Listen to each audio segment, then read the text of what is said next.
a professora Anneli, sou da Secretaria de Organização do Sinte Estadual, e o professor Robson, da Secretaria Jurídica do Sinte Estadual. A professora Maria Raquel Caetano possui graduação e licenciatura em Pedagogia, com habilitação em Supervisão Escolar pelo Centro Universitário da FEVALE, em 1988, e mestrado em Educação pela Pontifícia Universidade Católica do Rio Grande do Sul, em 2002. Doutora em Educação pela Universidade Federal do Rio Grande do Sul, em 2013, na linha de Gestão e Políticas Educacionais. Pesquisa as relações entre o público e o privado na educação e a formação de professores na educação básica e profissional. Docente na educação básica, graduação e pós-graduação lato e stricto sensu. Tem experiência na área da educação, com ênfase em gestão educacional, escolar e políticas públicas, e formação de professores, atuando principalmente nos seguintes temas: educação, políticas educacionais e gestão, formação de professores e relações entre o público e o privado na educação. Concursada no Instituto Federal de Educação, Ciência e Tecnologia, atua no campus de Sapucaia do Sul. Bem-vinda, professora, a Florianópolis e a essa conferência do Sinte Estadual Santa Catarina. Então, eu convido a todos para que a gente possa trazer aquilo que os professores, os colegas de ontem já falaram, e fazer uma relação com o que eu vou trazer hoje em relação à Base Nacional Comum Curricular.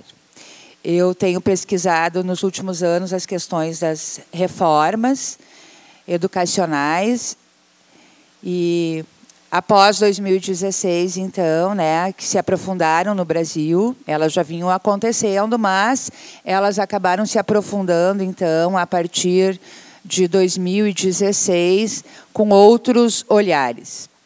Também quero dizer para vocês que eu faço parte de um grupo de pesquisa já há 10 anos, e neste grupo nós pesquisamos as relações entre o público e o privado.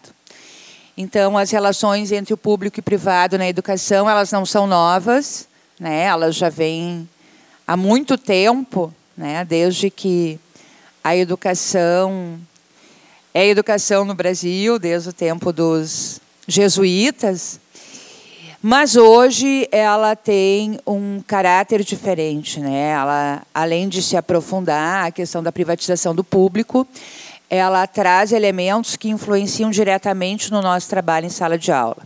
Então, eu fico muito tranquila em conversar com vocês, porque eu também sou professora. Até o ano passado eu trabalhava com ensino médio. Eu sou professora do Instituto Federal, e sou pesquisadora na URGS. Então, eu tenho bem essa relação entre a sala de aula, a pesquisa, enfim. E a minha pergunta em relação à Base Nacional Comum, a pergunta que a gente vai desenvolvendo ao longo deste trabalho é: educação é a base? De qual base estamos falando? Então, eu inicio dizendo que a educação é mais do que um direito humano, é mais do que um sistema do qual o conhecimento oficial é transmitido, e também é mais do que um bem público. Por que eu trago isso? Porque há algum tempo a educação vem sendo disputada, e disputada por grandes grupos. Não é por professores, é disputada por grandes grupos, grandes grupos ligados ao mercado educacional. Então, quando a gente fala isso, a gente tem praticamente uma luta muito desigual, que é a luta capital versus trabalho. Então, nós temos aí o grupo, representados hoje no Brasil por grandes corporações, por empresários, por grandes instituições bancárias, pela Fundação Lemã, que é da qual faz parte e é dona, o Jorge Paulo Lemã, o homem mais rico do Brasil e um dos 6 mais ricos do mundo. Por que eu digo isso? Porque a nossa luta ela passa a ser muito desigual. E, em relação a isso, eu quero trazer algumas questões que influenciaram na construção da base, e depois eu quero trazer quais são as implicações disso para o nosso trabalho enquanto professor. Então, por ser a educação um espaço disputado por visões muito diferentes, né, é cada vez mais crescente a tendência, então, dos governos em si, e aí quando eu falo governo, eu falo do governo federal, mas eu também falo dos governos estaduais. Nós temos hoje ambientes sendo introduzidos nos estados e nos municípios, e isso é muito grave, nós temos que ficar atentos. Santa Catarina é um laboratório, né? Nós não podemos nos furtar de dizer isso. Santa Catarina é um grande laboratório, tem uma instituição muito forte aqui que atua, que é a Fiesc, né? E ela atua com grandes corporações, não é com a padaria do vizinho, né, da esquina, não é com o seu Zé, que às vezes a gente faz parceria lá para algum evento, são corporações de grande porte, do grande capital. E, em relação a isso, então, nós também temos, além, né, da agenda neoliberal, do grande capital, nós temos hoje outros sujeitos que interferem nas políticas educacionais, que são os conservadores, né, representados por um Congresso ultraconservador, né, e ultraconservador em relação às ideias que influenciam a educação, as próprias discussões, né, que estiveram em pauta na base, a questão de gênero, a questão da religião, a questão da sexualidade. E, em relação a isso, também eu vou trazer um pouco para a gente poder discutir depois. Então, em relação à temática da base, todos nós sabemos que ela não é nova, né? Ela já esteve pautada lá na Constituição, depois esteve pautada em relação lá no Plano Nacional de Educação, que a gente já viu ontem, também na LDB. Mas que base era aquela que estava lá, né? Que proposta era aquela que estava lá? No Plano Nacional de Educação, construído através das conferências, embora muito disputado por dentro e por fora, né? Não era a BNCC. Não era a BNCC que está aí. Né? A pauta sobre ter uma base comum nacional não era essa que foi aprovada pelo Conselho Nacional e pelo governo do Michel Temer. Então, essas propostas de ter um currículo nacional, elas não são novas no Brasil. Já desde os anos 80, nós tivemos alguns ensaios, depois, nos anos 90, nós tivemos os parâmetros, que não tinha... Né? É bom lembrar que os parâmetros curriculares nacionais não eram lei, eram apenas sugestões, né, de um currículo. Depois nós tivemos, nos anos 2000, uma longa construção de diretrizes curriculares nacionais para toda a educação básica, para todos os níveis, para todas as modalidades, que orientava a construção de um currículo, que dava pistas para a organização de um currículo, mas, ao mesmo tempo, fazia o debate democrático e, ao mesmo tempo, dava autonomia para as escolas e para as redes, né? Então, nós consideramos que as diretrizes foram um avanço, né, em relação às concepções políticas pedagógicas para todas as modalidades de ensino. E, por fim, então, a partir de 2013, depois 2014, nós tivemos mais, efetivamente, essa construção do que hoje nós chamamos BNCC.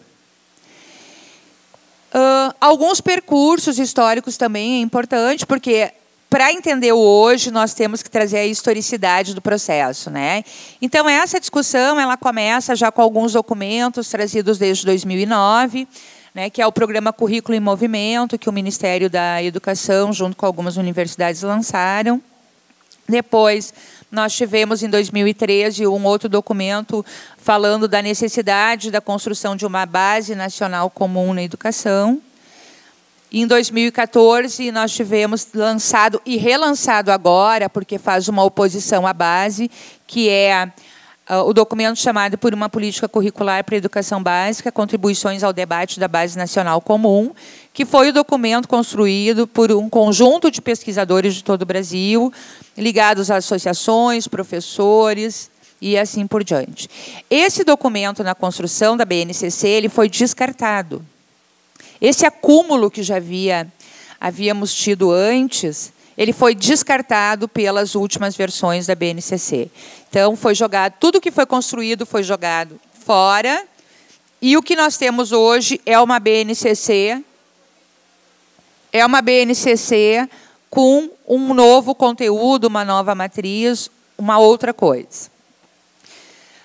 Em 2015, então, novos estudos foram feitos pelo MEC, como bem o professor ontem já colocou, para a preparação de um documento que resultou na primeira versão.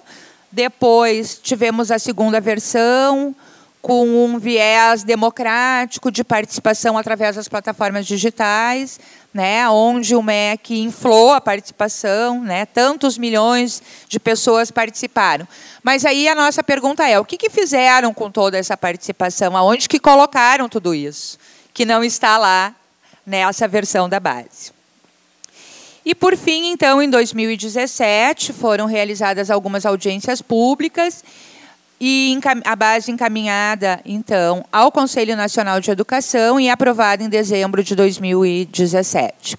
O que eu quero ressaltar nessa minha primeira fala, nessa introdução, é a questão de que a base foi aprovada no Conselho Nacional de Educação, mas com oposição de 3 conselheiras, que foi muito importante, que agora vem à tona, né?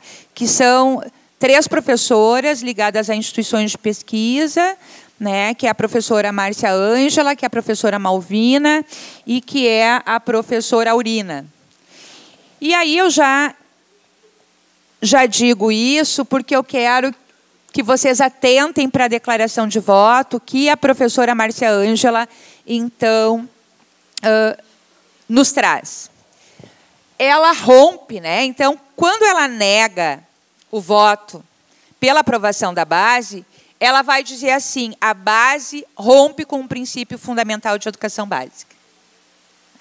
Então, ela separa a educação básica, que foi construída nos últimos anos.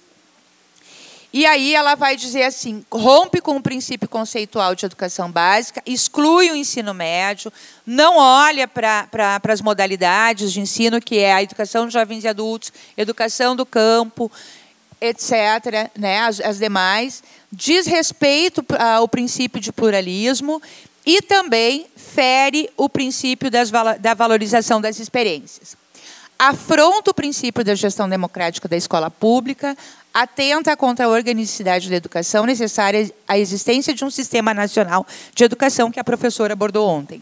Declaro ainda que o Conselho Nacional, ao aprovar o anexo, com lacunas e incompletudes, abdica do seu papel de órgão de Estado. Isso é muito importante. Quando ela diz isso, o que ela está dizendo? Que o Conselho Nacional de Educação está alinhado, né, a essa nova composição do Ministério da Educação. E lembrando, né, que o presidente do Conselho Nacional de Educação hoje era o ex-secretário de Educação de Santa Catarina, o Eduardo Deschamps. Né? Super alinhado, é importante dizer isso, gente. Ele é super. O Concede e Eduardo Deschamps é alinhado a essas reformas que estão em curso desde 2006. E o Conselho Nacional de Educação ele vem aprofundando isso. Tá? E aí, então, ela vai dizer também, né, que o Conselho abdica do seu papel como órgão de Estado, fragiliza a formação dos estudantes e, além de ferir a autonomia, então, dos profissionais de educação. Por fim, eu quero também apresentar rapidamente o voto da conselheira Malvina, tá? Que ela vai dizer assim, entre tantas outras coisas, ela vai dizer: concluo afirmando que lutarei para que o diálogo democrático e republicano aconteça em todos os espaços e recantos do Brasil, inclusive neste colegiado. Então, vejam a correlação de forças que nós temos em todas as instâncias. Em todas as instâncias, inclusive no Conselho Nacional de Educação. O que essa nova base, essa terceira versão, então, reforça? A lógica de uma aprendizagem com base em competências, que fez parte da reforma dos anos 90, né, com concepção curricular restritiva e fortemente articulada à avaliação padronizada, que foi o que os meus colegas já disseram ontem. O que eu quero trazer para vocês em relação à base? Que nós temos conceitos em disputa. A Base Nacional Comum Curricular traz hoje conceitos em disputa. Que conceitos são esses? Né? Então, a base aprovada pelo CNE, a partir do documento do MEC, consolidou-se no estabelecimento de uma base nacional. Tá? Versus uma concepção comum nacional, que foi um conceito construído pelo movimento dos educadores ao longo das lutas por uma educação cidadã. Isso faz diferença? Faz diferença. Faz muita diferença. Né? Porque o que o movimento dos educadores e das associações e sindicatos queriam antes? Não negavam a construção de uma base. Não negavam. Eu acho que isso é bem importante, né? Porque ter um currículo pensado pelo movimento é muito importante, sim. Né? Garante a qualidade, poderia garantir a qualidade, a equidade que é tão falada agora pelo movimento, pela base, pelo próprio MEC. Mas não esta base que está aí. Não dessa forma que foi construída, de uma maneira totalmente antidemocrática, e, além de antidemocrática, com uma opção de diálogo, que não foi com os educadores, mas foi com o movimento empresarial. Então, a metodologia proposta foi totalmente verticalizada. Como diz a professora ontem, né? Alguém foi convidado para participar? Não, né? Não. Ninguém foi convidado para participar, porque eles não queriam a participação dos professores. Em relação a essa questão, né, eu quero só rapidamente também tratar dos direitos de aprendizagem, porque a disputa por competências, direitos de aprendizagem, traz no seu bojo um pano de fundo. Porque nós temos que também lembrar que a disputa pelos conceitos que são utilizados hoje na educação, ela é muito grande, né? Todos se apropriam do discurso da qualidade, da equidade, mas o que revela esses conceitos para nós, educadores, e para o movimento empresarial é totalmente diferente. Nós não falamos da mesma coisa. Nós não estamos falando da mesma coisa, nós não estamos falando da mesma qualidade, nós não estamos falando da mesma equidade. Quando a gente fala em avaliar processo, nós não estamos falando da mesma avaliação que eles falam.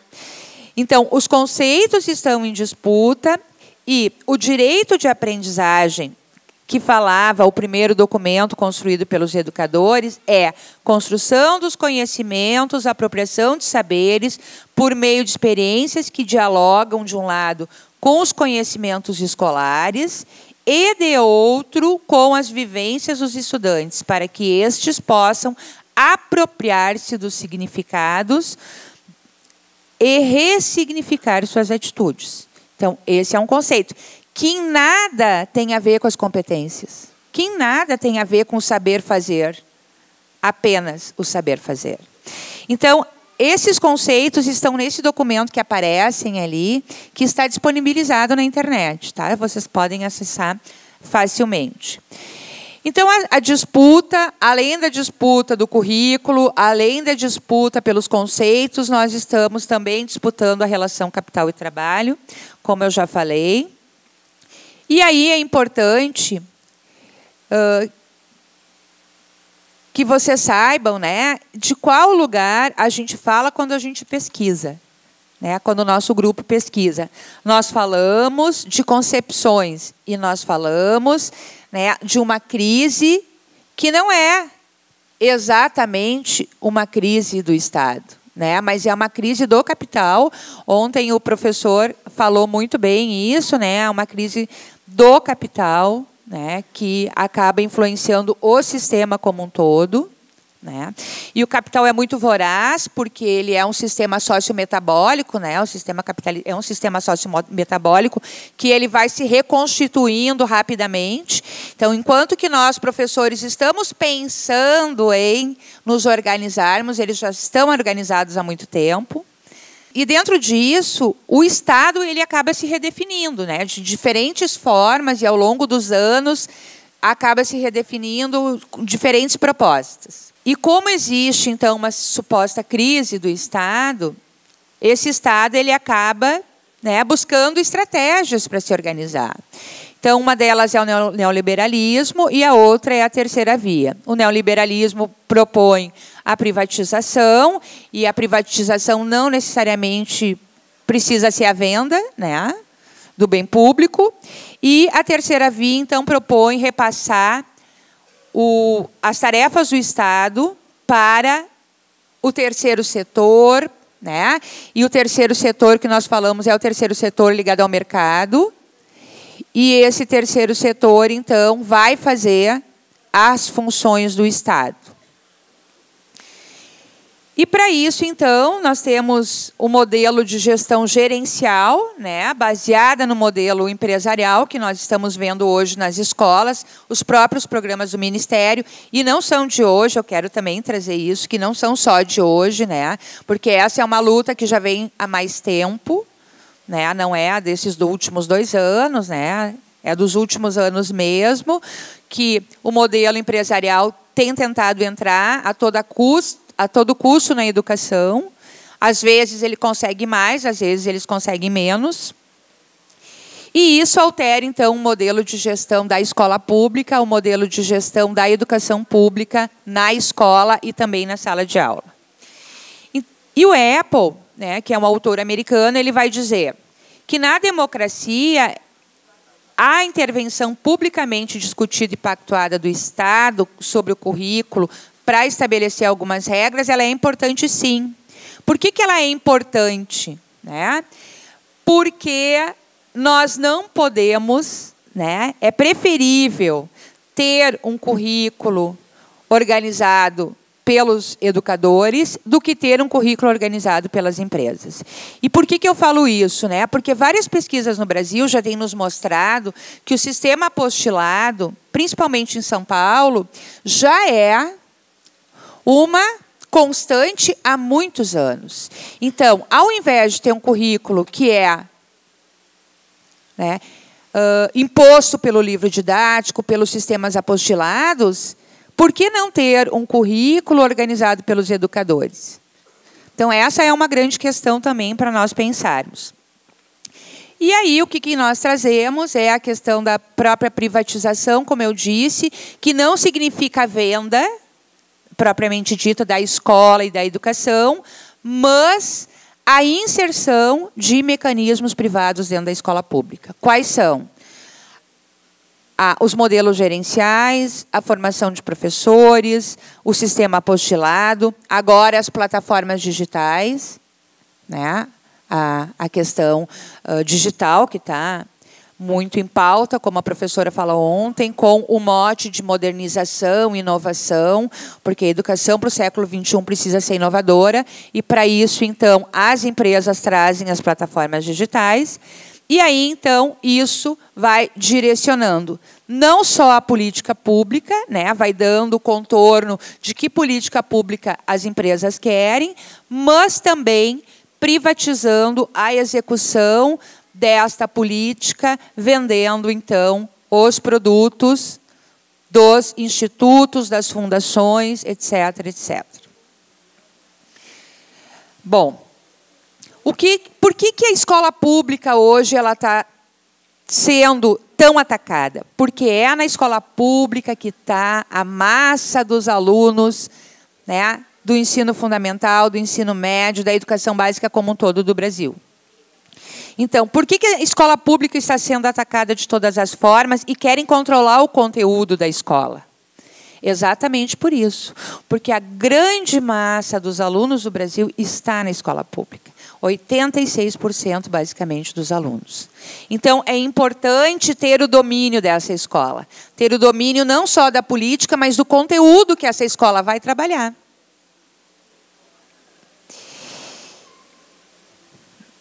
Então, essa correlação de forças entre público e privado, ela ocorre na base, principalmente a partir da disputa pelo currículo, que é o próprio conteúdo da educação. Então, vejam, né? O que nós temos em relação à base?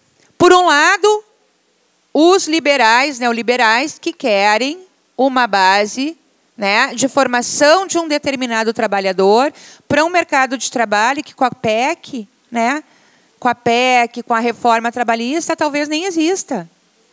Então, se talvez não exista, que conteúdos essa base tem que ter? Que atenda ao capital. Vocês já pensaram? Qual é o conteúdo que a base tem que ter? E aí, então, o movimento pela base, que é o movimento dos empresários, né, eu quero trazer para vocês, assim, bem importante isso, quem são os sujeitos desta base, que organizaram, e não só organizaram, mas estão implementando, né, que são os sujeitos do movimento pela base, que já em 2013, quando a gente nem estava pensando em nada disso, eles já estavam altamente organizados, junto com o Congresso Nacional, junto com os deputados, senadores e junto com todos os organismos, né, internacionais. Então, vejam, aqui nós temos sujeitos individuais e coletivos que, às vezes, estão no Estado, no Ministério da Educação, e, quando saem, vão para o mercado. Né? Nós temos, por exemplo, o exemplo da professora Maria Pilar, né, infelizmente. Ela foi secretária de Educação Básica do MEC por um período super grande, fez alguns avanços, e, quando saiu, ela foi para uma instituição que vocês devem conhecer, chamada Santilana, que é a instituição que organiza todo o material didático a partir, né, da base. Então, ela é dona de várias editoras, é uma instituição internacional, assim como nós temos o Denis Mise, do Instituto Unibanco, assim, do Instituto Denis Mise, da Fundação Lehman. Nós temos o nosso outro colega, que era do Ministério da Educação, no tempo do governo Lula, que hoje está no Instituto Unibanco.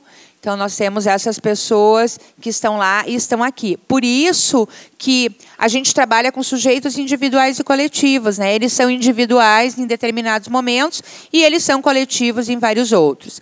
Além de outros, né, nós temos a Guiomar Namo de Mello, que já foi falado ontem, todo este grupo que está no MEC hoje, ligado ao PSDB, lá em 2013, eles já estavam organizados para dar a direção da política educacional. E voltaram para o Ministério em 2016. Então, é muito importante que a gente se atente a isso. Quem são os agentes privados do movimento pela base? São esses sujeitos aqui. Coordenado pela Fundação Lehman, né, que tem o domínio, inclusive, de instituições americanas ou parcerias com universidades americanas. Temos aqui, importante, 3 grandes agentes, além da Fundação Lehman. O Instituto Unibanco, que atua no ensino médio, né, como a professora já falou ontem, nós temos pesquisas sobre o Unibanco. Até depois eu vou deixar... Vocês podem acessar essas pesquisas, esses artigos que estão publicados. Nós temos o Instituto Ayrton Senna, conhecido de vocês, que atua aqui em Santa Catarina também, né? E também nós temos o Itaú BBA, nós temos outros, né? Por exemplo, a Fundação Santilana, que é dona de uma plataforma chamada Prisma, que é dona de vários outros programas, né, que não Santilana, mas tem outros nomes. A Fundação Roberto Marinho, que ressurgiu com programas de telecurso, é só olhar a televisão, né, as propagandas, que agora eles estão fazendo milagre com os telecursos, de novo. Aí o Itaú, que eu já falei, Natura, enfim, Sempec, Inspirar e Fundação Recés Gran Rio. Aí lembrei do professor, do economista de ontem, né? O INSPER, que são daqueles sujeitos, aqueles economistas que estão sempre dando entrevistas em todas as redes, Bandeirantes, Globo, etc., e jornais, que falam exatamente o que essas instituições querem, estão a serviço também, alinhados com essas propostas, entre outros. E aí os agentes públicos eu não preciso apresentar, né? Um DIME, CONSED, MEC, Conselho Nacional, Fórum dos Conselheiros Estaduais de Educação e algumas instituições públicas ligadas a determinados estados que eu não preciso apresentar para vocês, né? São Paulo, Salvador, Ceará e por aí vai. Por que eu trago isso? Porque é importante, gente, a gente enxergar com quem a gente está disputando a educação. Esses foram os sujeitos que se organizaram antes dos professores para dar a direção da política. E aí, né, eu quero dizer para vocês que desde 2013 a Fundação Lehman convidou os deputados federais responsáveis pela Comissão de Educação da Câmara para fazer uma incursão na Universidade de Yale, nos Estados Unidos, exatamente para discutir as reformas americanas. Então, a nossa base está baseada no Common Core americano. O que é o Common Core americano? O Common Core americano é um projeto de base muito semelhante à nossa, que trabalha só português e matemática, alinhado à avaliação internacional. Agora, o Common Core deu certo? Não. Talvez em alguns estados podem ter dado certo, mas não deu. Por quê? Porque a educação ela não pode ser trabalhada dessa forma. Eu pego o currículo pronto, dou minha aula, avalio, dou minha aula, avalio, dou minha aula, avalio. A educação é muito mais do que isso. Nós, professores, somos mais do que isso. A escola é mais do que isso. Então, isso não pode dar certo num país tão diverso como os Estados Unidos, assim como o Brasil, né? E aí, o que aconteceu? Os próprios organizadores, a própria Daiane Ravitch, que foi uma das organizadoras dela, que estava, né, junto, que era uma das coordenadoras do Common Core americano pelo Estado, né? O que aconteceu? Ela mesmo hoje está trazendo e denunciando para o mundo o que foi aquilo que foi feito. E nós, brasileiros, estamos copiando. Né? Copiando uma coisa que já está dito que não deu certo. O Chile, como referência, bom, o Chile, o próprio ministro da Educação à época do Chile, disse que não deu certo. E aí a gente vai nas plataformas da Fundação Lehman, do Instituto Ayrton Senna, do Unibanco, e eles estão lá dizendo que estão copiando aquilo que não deu certo lá. E aí vai. Né? Quer dizer, que BNCC de sucesso é essa? Bom, e então, gente, eu quero trazer para vocês também que neste apoio todo ao movimento pela base, nós temos o Todos pela Educação, que eu não preciso apresentar, né?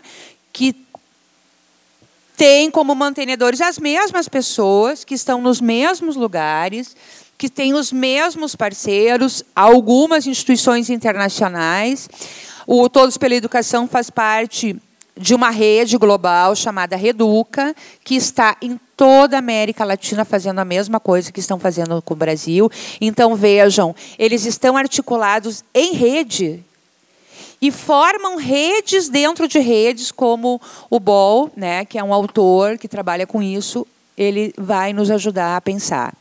Então, eles são altamente organizados. Tá? Então, são as mesmas pessoas que estão no movimento, que estão no Todos pela Educação, que estão no movimento pela base. E aí, então, nós temos a Fundação Alemã, que é super poderosa, que investe, né, que financia tudo isso, que faz relações com a Google, que comprou a Nova Escola, né, que comprou a revista Gestão Escolar. Então, ela tem o domínio privado do conteúdo da educação pública.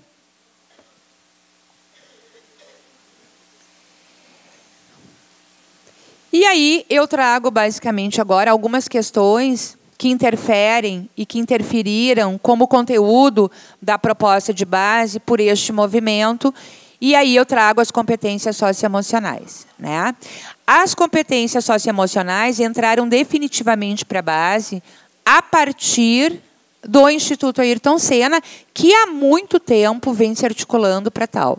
Então, primeiro ele se articulou com a OCDE, depois ele virou cátedra da Unesco, né? Depois eles estavam em todos os seminários, workshops, estavam em todos os debates públicos na Câmara dos Deputados sobre educação. E, por fim, então, eles conseguiram, né, trazer o conteúdo deles para a base. Então, o privado interfere no conteúdo da educação pública? Sim. Sim, interfere. Está aí, ó. E aí, vejam bem, lá no início eu disse que a nossa disputa era na relação capital-trabalho.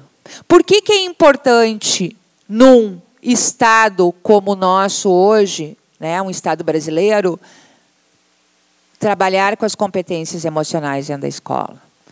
Nós estamos numa crise de emprego, nós estamos com toda a legislação contra nós, né?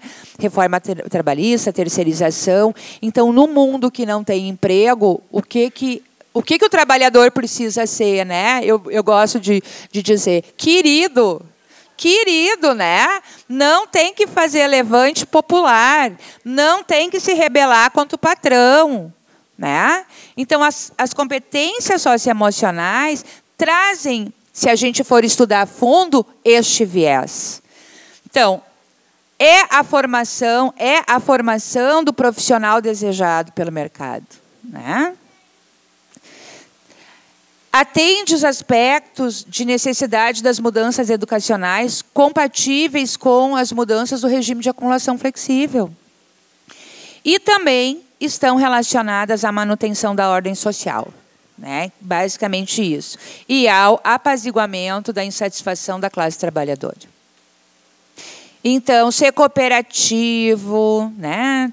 Ser empreendedor, ter projeto de vida, ser solidário, entre outras coisas, que são muitos dos princípios que nós, educadores, né, que defendemos a democracia, trabalhamos e queremos, mas o Ayrton Senna traz um outro viés para essas competências. Aí, então, além de ter o Instituto Ayrton Senna direcionando o conteúdo, nós temos o Banco Central, né, que fez uma discussão e trouxe educação financeira. Claro, né? A educação financeira, neste período, é muito importante para as escolas, né? Temos também um outro, né, movimento dos conservadores agora. E aqui até vou me levantar porque eu quero falar um pouco, mostrar para vocês rapidamente, né? Então, ao mesmo tempo que nós temos, por um lado, os neoliberais, nós temos, por outro lado, os neoconservadores, né? Na verdade, são conservadores, são liberais conservadores. E o que eles se articulam? Porque eles entendem que o lugar mais perigoso, né? Mais perigoso da escola é a sala de aula e o professor. Então, se o lugar mais perigoso da escola e da sala de aula e da escola é a sala de aula e o professor, nós precisamos conter esse pessoal, né? E aí surge, então, os projetos do Escola Sem Partido, né, que vem interferindo drasticamente na educação brasileira. Mas não é só isso, né? Não é só o Escola Sem Partido. A gente parte do Escola Sem Partido para estudar todos os demais movimentos que acabam se relacionando como uma rede. Aqui eu trouxe apenas alguns, porque a rede ela é muito ampla. Tá?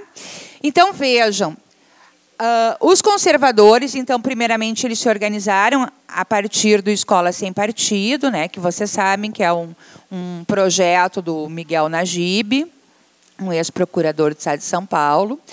E esse projeto, então, foi solicitado pela família Bolsonaro, né, que eu não precisa apresentar. E aí nós temos, então, nesse movimento, né, o Miguel Najib, o Braulio Porto de Matos e o Orley Silva.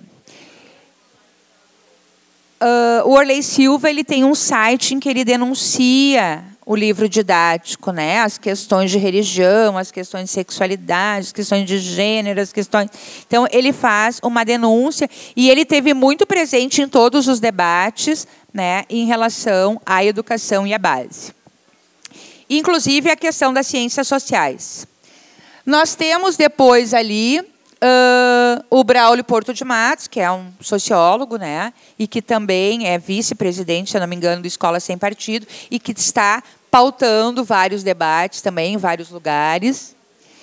Depois nós temos toda a frente, a bancada religiosa, né, que nós chamamos assim, que é a Frente Evangélica, a Frente Católica, a Frente da Família, a Frente Missa para a Liberdade Religiosa, entre outros, do Congresso, que ela é muito forte e tem muita influência. E tudo isso parte, né, do Mendonça Filho, claro, né, do seu governo. Quando ele entrou, então, no Ministério da Educação, ele começa a dialogar e abrir espaço, né, para estes grupos, tanto que vocês sabem que a primeira pessoa que ele recebeu para o diálogo foi, lembram? Ali, ó, Alexandre Frota, né? Imagina, o ministro vai dialogar com Alexandre Frota, ele deve entender muito de educação.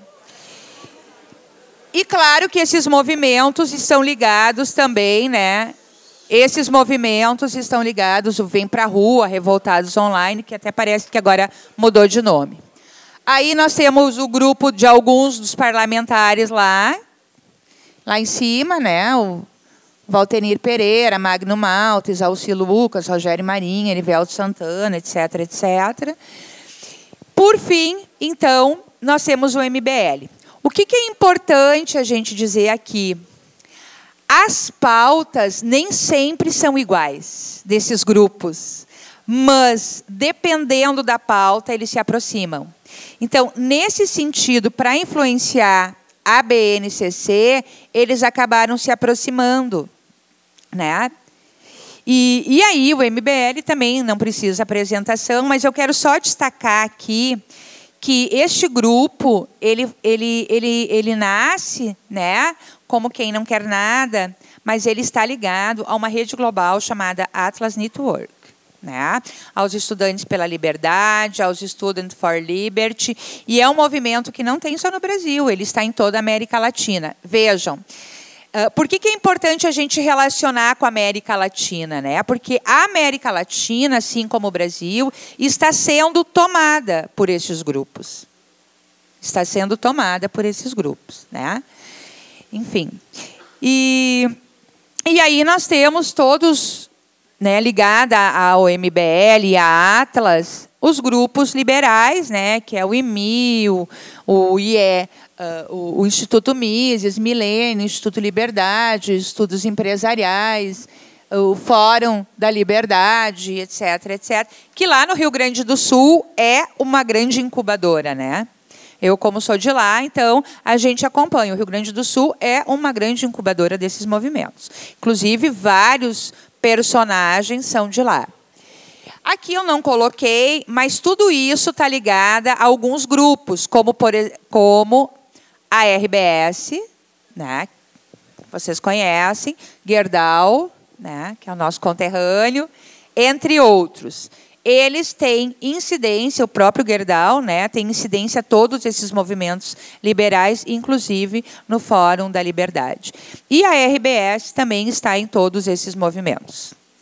A base brasileira, então, possui essas competências aqui, conhecimento, pensamento científico, crítico, criativo, mas não é o crítico criativo que a gente pensa, né, que a gente quer. Repertório cultural, comunicação, cultura digital, lógico, né? Com tanta coisa à venda hoje, né? Precisa cultura digital, com tanta plataforma, com tanto curso, com tanto isso, com tanto aquilo. Trabalho e projeto de vida, e aí entra a questão do empreendedorismo, né? Num mundo sem trabalho, nós precisamos de empreendedores individuais. E aí eu sempre lembro da Ana Maria Braga, né, dizendo assim, que ótimo aprender a fazer coxinha para vender, se tornar um empreendedor, né? Sempre lembro dela quando a gente fala nessa questão do empreendedorismo. Argumentação, autoconhecimento, autocuidado, empatia, cooperação, responsabilidade e cidadania. Tá? Então, depois, quando vocês quiserem abrir as competências todas, vão ter lá os significados. E aí, gente, o que é importante a gente atentar, né? Que essas instituições empresariais e as instituições conservadoras, o que eles querem, né? Eles querem uma aula com padrão, pronto, estabelecido, né? Esvaziada de conteúdo pedagógico, esvaziada de conteúdo sócio-histórico, sociocultural, tornando-se um processo quase que fabril, quase de máquina, quase de operador do tempo do Charles Chaplin. O esvaziamento do conteúdo pedagógico, processo de gerenciamento, forte gerenciamento nas escolas, forte gerenciamento e controle dos professores, que vai aniquilando o nosso processo pedagógico, né? Que vai aniquilando o processo que é nosso de professor, o processo de ensino e de aprendizagem, tornando isso um processo mecanizado. Vocês devem saber, e aí eu tenho uma colega minha que fez uma pesquisa aqui em Joinville, eu vi ontem que tinha colegas de Joinville, sobre o Instituto Ayrton Senna e a incidência sobre a escola. Vocês precisam ler, gente.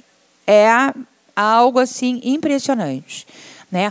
E eu também pesquisei no Rio Grande do Sul, quando eles implantaram o processo de alfabetização aos 6 anos, o quanto esses institutos, e eu estou falando do Ayrton Senna, mas todos operam da mesma forma, né? O modus operandi desses grupos é igual. Tá? Então, eles chegam, eles vão lá, oferecem mundos e fundos, né? Vão dizer que vão solucionar o problema da educação, da evasão, da repetência, da qualidade, etc. E aí, quando tu vai para os finalmente para ver o resultado e comparar, não é tão assim, não. O que o Unibanco faz? Uma escola altamente precarizada, eles oferecem um valor em dinheiro, claro, e qual é a escola que não quer? Né? Arrumar o auditório, arrumar isso, arrumar aquilo. Mas eles estruturam o processo de ensino também, da gestão e do ensino, certo? Então, tornam o processo mecanizado, baseando-se numa aula, num produto pronto e organizado através de um manual. Outra questão da base é a questão da prioridade em português e matemática, que vai dominar o currículo, assim como nos Estados Unidos, para que o professor possa depois trabalhar para as avaliações internacionais. Claro, como se sobe o IDEB de uma escola? Através das avaliações. O que interessa? Português e matemática. Português e matemática não são importantes? Não, são muito importantes. Mas, para a formação do sujeito integral, nós temos todas as áreas que precisam ser desenvolvidas. Quais são as consequências disso, então? O direito de aprendizagem, que está lá na base, né, que nós lutamos para construir isso, está como o mesmo conceito de competências, e a gente sabe que não é. Né? Direito de aprendizagem não é competência. Depois, o que se quer avaliar definitivamente é português e matemática. Quando se fala em competência e protagonismo, né, é a ideia do desenvolvimento do ensino, do trabalho da sala de aula, é favorecer a dinâmica. Não é por acaso que hoje está tão na moda as pedagogias ativas. Já ouviram falar? Trabalhos ativos, pedagogias ativas, livros sendo publicados o tempo todo sobre isso. Por quê? Porque estão retirando o conhecimento do nosso trabalho, do conhecimento da escola, o conhecimento da educação, gente. Nós temos que nos atentar a isso. A partir do momento que é o saber prático, como bem o professor Ferretti falou ontem, o conhecimento historicamente construído, ele vai ficando de lado. E aí o que importa? É saber fazer. Né? É a prática. Não é isso que é o discurso. A formação de professores é muito teórica, precisamos de prática. A formação dos alunos é teórica, precisamos de prática. E aí fica a prática pela prática. E o conhecimento? Que é o nosso negócio. Onde é que fica? Então, precisamos atentar a essa questão.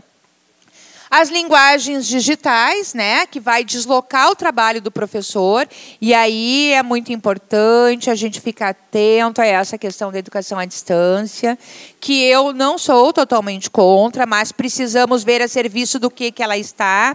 Ontem, muito bem, o professor falou a serviço da precarização, do nosso trabalho enquanto classe e categoria. Nós não teremos mais professores, teremos tutores. Né? Precisamos ficar atentos. E a questão, então, né, do deslocamento do professor para a condição de facilitador. Bom, se ele não precisa mais trabalhar conteúdo, conhecimento, então ele pode ser um mero facilitador. E aí, às vezes, eu brinco com os meus alunos que assim, é aquele professor que precisa virar a cambota e se atirar do ventilador, né? Quer dizer, é o animador. É o animador de palco. Né? Bem como, muitas vezes, algumas escolas privadas dizem preciso de um professor de cursinho para dar aula para essa gurizada. Tá? Por que um professor de cursinho? Então, o professor não ensina, ele facilita. A censura em temas importantes, né? Como racismo, sexualidade, homofobia, gênero, a própria questão da inclusão do ensino religioso em todos os anos do fundamental, as competências socioemocionais, a resiliência, principalmente resiliência, né? Quer dizer, que é a capacidade de dar volta por cima de tudo isso que está aí. E a reformulação, então, das licenciaturas, que já foi também apresentado pelos meus colegas, que nós temos que ficar muito preocupados com isso. Muito preocupados com isso. A partir da base, então, né, não é só a lógica do ranqueamento que deve se acirrar com a culpa de quem, né? A culpa pelos resultados vai se cristalizar em quem? No professor. No professor. Atentem para isso. O que a gente observa, então, no Brasil e nas experiências internacionais é, né, que o grande culpado pelo aluno não aprender hoje, né, ou pela escola ir mal nas avaliações, acaba sendo o professor. E essa é a lógica que está por trás da política de avaliação. Né? E aí eu quero dizer para vocês, né, que a culpa nunca vai ser da política, da estrutura, né, daquilo que não nos dão como condição de trabalho, mas a culpa vai ser sempre do professor. Então, por isso, gente, nós precisamos ficar muito, muito, muito atentos dessa questão. E o principal é que retira do quê? Né? Da responsabilidade coletiva dos entes públicos e passa para a responsabilidade individual. E isso é muito grave. Né? E isso é muito grave. Essa é uma pesquisa da professora Cláudia Piscinini, da Universidade Federal do Rio de Janeiro, que também trabalha com essas questões que a gente trabalha. Então, no ensino médio... Já estou terminando, professora. No ensino médio, o primeiro problema, né, é a legitimidade da proposta. Que proposta é essa que não foi construída pelo coletivo dos educadores e não foi construída pela comunidade escolar? né? E o que fizeram com aquele debate coletivo que foi feito? Deixaram de lado, né, e fizeram uma outra interlocução. Não há base material que sustente as alterações feitas, né, na LDB ou na base curricular para a escolha das trajetórias dos estudantes. Não há base. As escolas vão poder oferecer os itinerários formativos? Não há garantia que o sistema educacional consiga cumprir. Embora tenha todo um aparato já pronto da implementação, né, não existe garantia disso. A outra questão, então, né, é a legislação que foi aprovada a toque de caixa, e eu acho que é importante nós sabermos disso, né, que desconhece, na verdade, toda a construção feita pela educação, pelos educadores, e que acabaram, então, trabalhando com outros segmentos da sociedade. Instituiu um ensino médio diversificado e geral, separa, né, a formação geral da formação profissional, do qual nós já tínhamos conseguido juntar, e agora acaba separando isso. E para cada um dos 3 anos são previstos 1.000 horas, como o professor Ferretti falou ontem, e é as 1.800 horas, então, da parte comum, que acaba se transformando, vão acabar se transformando em muito menos, né? Aí a limitação da carga horária possibilita o ensino à distância até 40%, então por isso que a plataforma digital é fundamental, e por isso saber lá a cultura digital é importante, né? E vejam, 40% do currículo à distância, gente. O que eles vão fazer com os professores? Separa a formação geral, limita o acesso aos conteúdos, volta àquela questão dos anos 90. Agora de manhã eu liguei a televisão aqui no jornal local de vocês, e aí já estava dando a propaganda dos voluntários, né? Dos voluntários, voltou a questão dos voluntários que tinham sido esquecidos. Os amigos da escola, de certo, vão voltar também, né? Vai voltar também. Quer dizer, por quê? Porque nós não precisamos de profissionais. Então, volta toda uma política que foi rechaçada por nós, educadores. Então, volta a partir deste grupo que está no Ministério com o apoio dos empresários. E aí a parte flexível vai introduzir as parcerias público-privadas, que já está, né, legalizada. E aí, então, os estados poderão estabelecer convênios com os itinerários para os itinerários formativos. Bom, as minhas escolas, eu só consigo oferecer 1 ou 2, mas aí eu faço uma parceria, né, com A, com B, com C e com D, e aí eu consigo oferecer mais. Entenderam a privatização do público? Entenderam como a privatização do público avança sobre a escola? É isso, gente. Então, precisamos, né, disputar também com os profissionais do notório saber, né? Ainda precisamos disputar com os profissionais do notório saber para ministrar as aulas em cursos de formação técnica e profissional, né? E aí o sistema S superarticulado, mas também isso pode avançar para as outras áreas. Já estou terminando, professor. Então, quero só lembrar para vocês, né, o que a nova escola do Lehmann nos diz sobre as competências da BNCC que vão impactar. Na verdade, vejam bem, o que eles estão dizendo? PPP deve refletir princípios da base. Então, o PPP da escola não vai refletir a escola, as questões socioculturais e históricas da escola. Vai refletir o que está pronto, que é a BNCC. Gente, isso é uma inversão. Não é isso. O PPP não pode copiar a base e refletir a base. É o contrário. O currículo que tem que, né, partir do PPP. E não ao contrário. Então, vejam, está lá para todo o Brasil, né? Todo um conjunto de materiais sobre a Base Nacional Comum. E agora, então, eu quero fazer um convite, né, a partir daquilo que o Calegari diz. Né? O que aconteceu com o Calegari? Ele era o presidente da comissão, e aí, então, ele, né, solicita sua demissão do cargo, mas eu acho que é uma questão muito importante, ela não é menor, ela é fundamental. Porque qual é o serviço que ele faz? Ele escancara essa questão da base do ensino médio. E aí nós temos que tirar partido disso. Então, nós temos 3 professoras que se manifestam contra, mais a demissão do Calegari. É um momento de nós nos juntarmos para fazer pressão para a revogação dessa questão toda, dessa política, né? E eu defendo a revogação da política da base e da reforma do ensino médio, sim, porque nós estamos numa ambiência muito importante neste momento.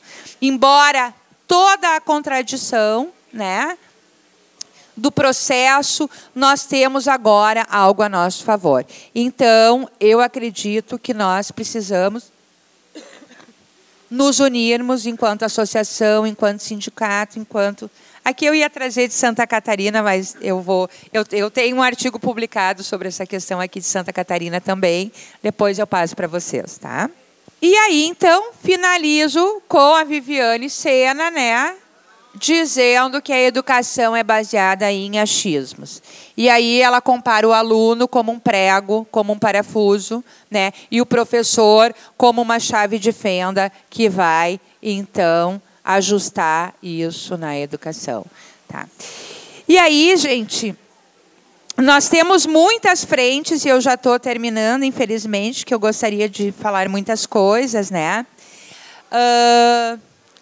Quero dizer, então, quero fazer o convite, que é o convite da juventude brasileira. Nós temos que entender os sinais da juventude, como a professora colocou ontem. Que sinais são esses? Eles estão nos dizendo, vão à luta, professores. Nós estamos indo. Né? Não mude minha escola, mude o seu governo. E é isso que nós precisamos, então... Nós precisamos, então, ficar atentos, porque, na verdade, não basta mais defender a escola pública. Nós temos que defender a escola pública com gestão pública e gestão democrática da educação, porque todas essas questões acabam influenciando na democratização daquilo que é o bem mais importante de um país, a educação pública. Com isso, então, eu encerro a minha fala, fico à disposição e convido a todos a dizerem não à reforma do ensino médio, não à reforma na educação pública e também não à BNCC do ensino médio. Muito obrigada.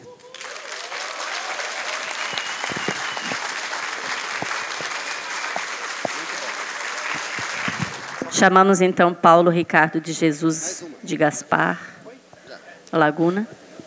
Bom dia, professores, professoras. O professor ali atrás estava perguntando para mim, pô, professor, tu não vai mais lá dar uma falada e tal?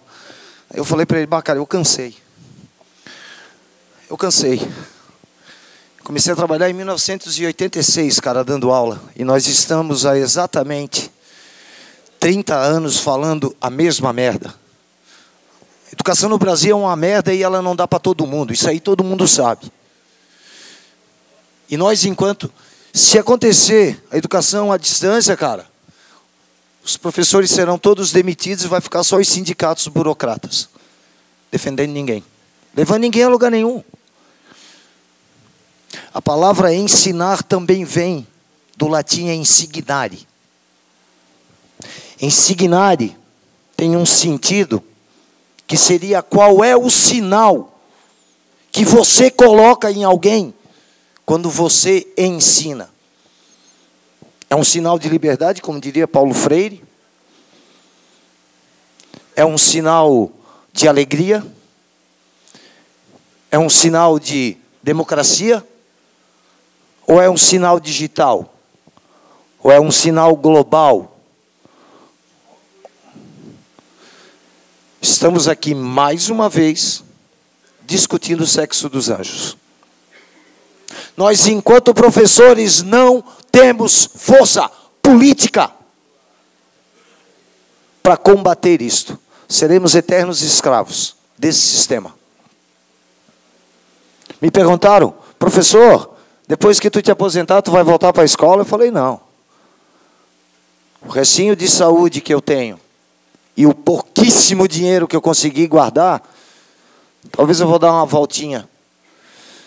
Rio Grande do Sul, Argentina, Chile. Quiçá eu conseguisse ir para um lugar onde precisasse mais do professor do que aqui.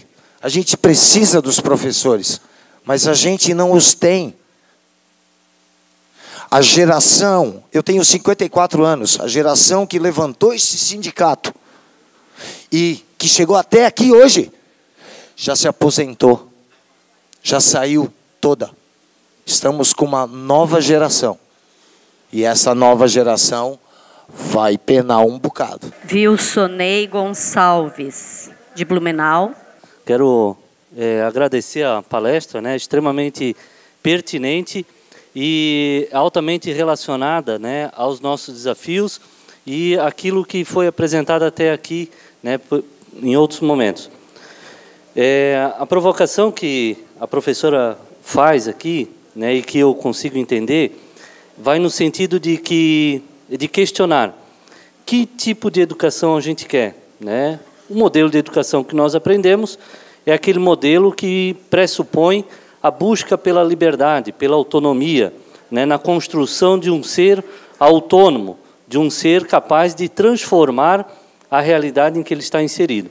Esse é, vamos dizer assim, a utopia que a gente sai da escola, né, da universidade, né? Entretanto, é preciso reconhecer aqui que a nossa escola está inserida dentro de um contexto de uma sociedade extremamente conservadora. Soma-se a isso o fato, professora, de que estamos vivendo um estado de exceção, né? Extremamente aberto, um momento de golpe, em que o Estado-nação se transformou em um aparelho repressivo do interesse do capital. Então, o cenário não poderia ser pior.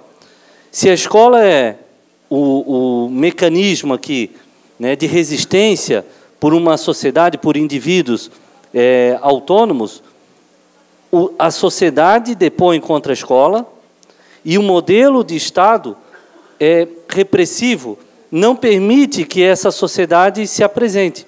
Bom, para isso eu queria pontuar aqui algumas características dessa sociedade conservadora e desse modelo de Estado altamente repressivo, em que, ao longo do processo, nega a luta das mulheres, a luta dos negros, a luta dos agricultores familiares, a luta dos LGBTs, dos índios, dos deficientes físicos.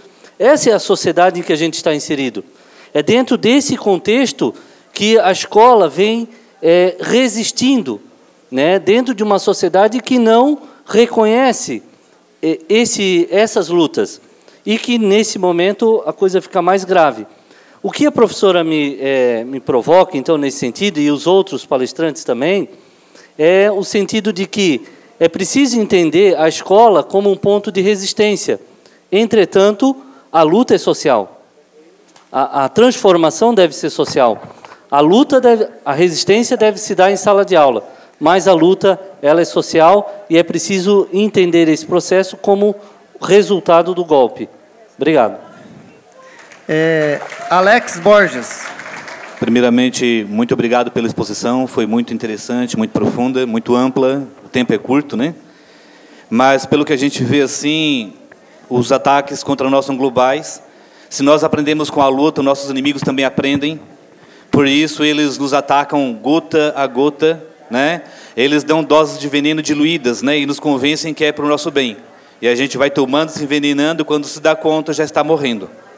É o que está acontecendo, né? Então, o capital está em crise, ele é predatório, nós só temos um planeta, ele já está tomado, então tem que destruir uma parte para poder lucrar com a reconstrução desse planeta. As guerras são semeadas para isso, né? Para isso, eles precisam de corpos dóceis, né? Como dizia Michel Foucault, é o que estão fazendo.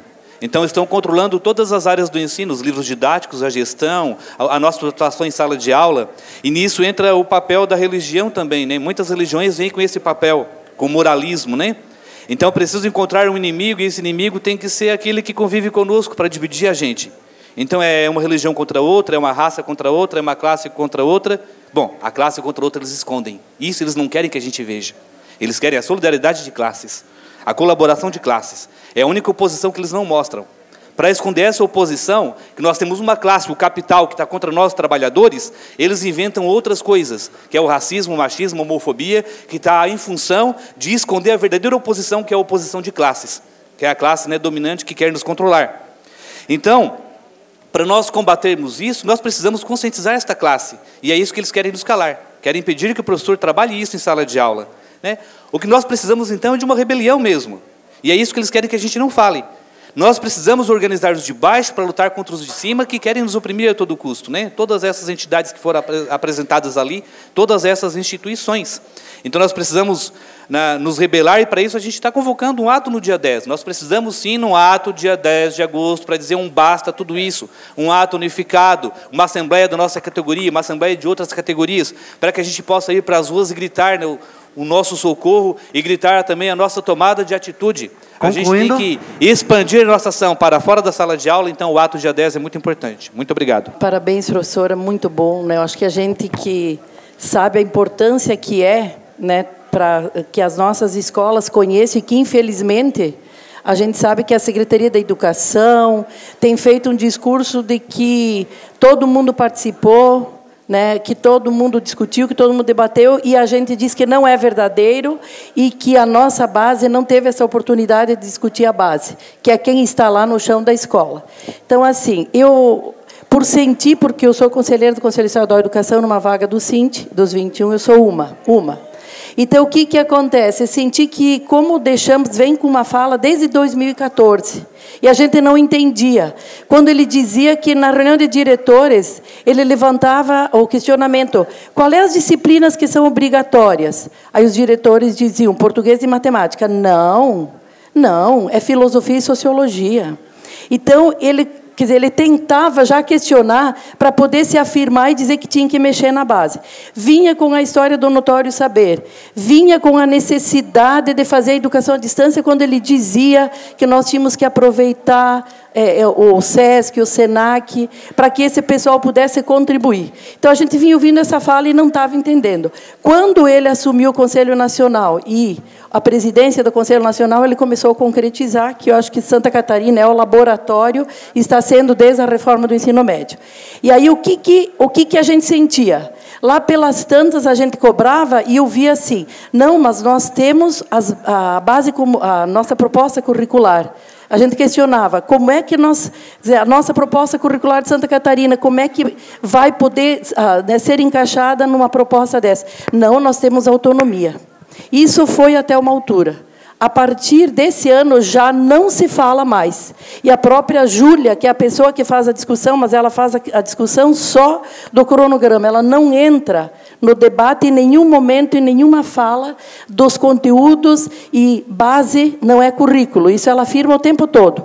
Mas, então, agora, né, se ela não é currículo, então nós podemos, nos seus estados e municípios, né, introduzir a nossa proposta curricular, a proposta dos municípios. Então, qual é a preocupação que a gente tem que ter? Eu acho que, assim, é procurar garantir que nós possamos fazer a parte diversificada, fazer com que a nossa proposta curricular minimamente faça parte. E eu acho que os municípios da mesma forma. Então, eu vejo que aproveitar essas brechas, brigar, derrubar o que está aí, mas a gente sabemos que eles estão num processo de querer fechar, de toda forma, aprovar. Só que, por outro lado, com o enfrentamento de São Paulo, de não acontecer audiência, ou deixamos estar bem tímido e com medo. Então, acho que temos, sim, como pensar nas duas formas. Como a gente trabalhar, se isso, né, for impossível de derrubar, mas nós temos que derrubar, porque eu acho que é um momento que nós ainda temos força e que eles têm muito medo do que poderá acontecer com a resistência dos educadores. Luiz Carlos Paixão. Bom dia. Então, sou o professor Luiz Carlos Paixão, sou do Paraná, e atualmente estou na direção da CNTE junto com o Vieira. Primeiramente, quero parabenizar aqui a direção do Sint por organizar esse debate tão importante, a professora Raquel, porque tudo que estamos discutindo aqui acontece no país todo. No Paraná, na semana que vem, tem o reinício das aulas, e tem lá 2 dias de debate pedagógico. E o debate pedagógico será sobre a adequação das escolas à nova base nacional comum. Então, é um processo que está vindo com toda a força e que reforça aquela visão já trazida lá pelo Saviani, né, que no sistema capitalista nós temos uma escola para a classe dominante e uma escola para os dominados, para a classe dominada, que está sendo intensificada na escola pública com essa inserção do ideário do mercado para dentro das nossas escolas. Nós não temos outra alternativa a não ser fazer das escolas uns espaços de resistência. É momento de muita resistência a tudo que está vindo, né? Porque são vários programas que aparentemente parecem que não têm relação um com o outro, mas é todo um pacote de dominação do currículo, dominação da gestão, enfim, escolar. Nós temos bastante desafios pela frente, para enfrentar todo esse sistema que produz desigualdades educacionais, desigualdades sociais, étnico-raciais, de gênero, enfim, e todas essas precisam ser consideradas no momento do enfrentamento a esse momento que nós estamos vivendo. Enfim, só trazer aqui uma saudação novamente da CNTE e dos professores e funcionários do Paraná que estão vivenciando essas angústias que todos nós aqui estamos vivenciando no momento. Um abraço e parabéns aqui pela iniciativa e atividade. Nós temos um artigo na revista da CNTE, que é Retratos da Escola, um artigo que é de 2015, que é Projetos em Disputa na Educação Brasileira, e agora, na próxima, vai sair um exatamente sobre a base, né? E sobre a Base Nacional Comum Curricular. Mas nós temos vários estudos, agora foi lançado ontem, como a gente também trabalha com formação de professores, foi lançado um artigo numa revista do Nordeste, agora não lembro exatamente o nome, sobre a questão da formação dos professores, porque vocês sabem que existe uma rede chamada Teach for All, que no Brasil, se chama Ensina Brasil, que está fazendo a formação aligeirada, né, de professores que não têm formação, que podem ser qualquer coisa, tornar-se professor em 20 minutos. Não, estou brincando. Em poucos meses, né? Professora. Em um mês. Então, a gente fez uma pesquisa com uma colega do Mato Grosso e saiu. Então, vocês podem acessar lá. Também esse da base, e também nós temos vários estudos sobre a questão do ensino médio. E o Instituto Unibanco, que vocês podem acessar. Posso disponibilizo as lâminas depois para o evento, né? De repente, pode colocar na página. Só vou fazer uma enxugada, porque, como eu trouxe vários elementos da pesquisa de pós-doutorado que eu estou fazendo. Podemos encaminhar isso? Então, eu depois deixo à disposição. Direção, uma grande salva de palmas à professora, então. Queres fechar? Vamos dar ainda a palavra. Eu só gostaria de fazer um comentário rapidamente em relação às manifestações dos colegas, né? Fiz algumas anotações aqui e eu considero o professor Wilsonei, né, que a luta dos professores dos anos 80, e o primeiro professor que se manifestou também, que a luta dos professores dos anos 80 ela deve ser revigorada neste período particular. Né? Então, se lá nós lutávamos pela democratização da educação, do ensino, da escola, nós hoje temos que voltar a fazer essa luta. Né? Porque de 80 até agora já se passaram muitos anos, como o próprio colega falou, né? Muitos já se aposentaram, tem muita gente nova por aí, então nós temos que realmente revigorar, né, este processo novamente. Concordo com o professor Alex, nós estamos vivenciando... É uma luta de classes, sim. É a luta capital e trabalho, sim. E ela não pode ser mascarada, ela tem que ser evidenciada o tempo todo. Tá?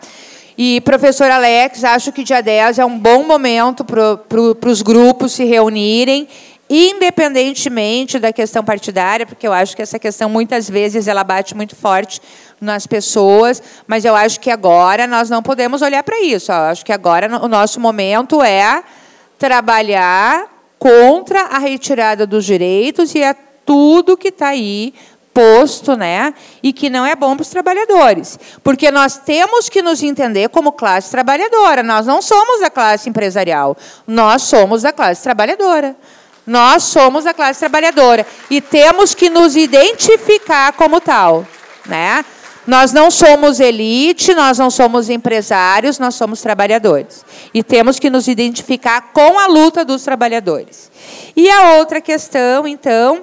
Concordo com a professora, né? Nós temos que tentar garantir o máximo possível nisso que está na reforma que está posta, entre elas a BNCC, mas eu ainda acho que a gente tem que lutar para poder revogar essa questão. Então, eu agradeço muito, né, a consideração de vocês, agradeço ao sindicato, gostei muito de participar, gostei muito do grupo, eu elogiava ontem o professor José Vieira, professor Vieira, né? Então eu participo de várias formações com vários sindicatos do Brasil também, né? E disse, como eu gostei do grupo de professores que está aí, é um grupo super sensível, participativo, né? E essa questão E a questão é, vamos à luta, gente, porque só a luta muda a vida. Obrigada. Vamos entregar uma lembrancinha, professora, só um pouquinho. Está com a professora aí. Obrigado, professora.